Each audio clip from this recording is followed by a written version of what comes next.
The authorities in China have announced that couples will be allowed to have up to 3 children, raising the limit from 2. It follows census figures showing a steep decline in the birth rate.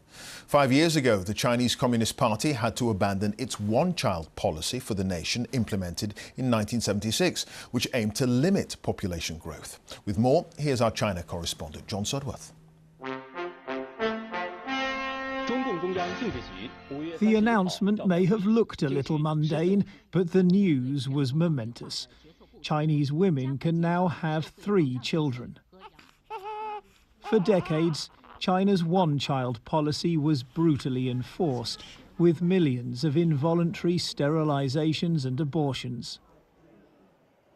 It was not only cruel, it was a disaster. China doesn't have enough young people to sustain its economy, and the 2-child policy brought in 5 years ago has made little difference.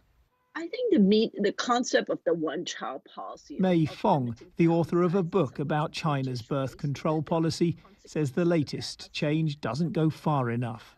It should have been gone yesterday. The fact that it's still there in some form is a testament, I think, to the failures of Beijing to fully acknowledge the mistakes. You have a nation of really aging, lonely people who have been massively terrorized in a way by this very, very traumatic and at the end of the day, very unnecessary punitive family planning policy. China once estimated that its harsh controls had prevented 400 million births. But this is a change being driven not by a belated recognition of women's rights over their own fertility, but by economic need. The trouble is, few women want a second child, let alone a third. 2 is too exhausting, this woman says.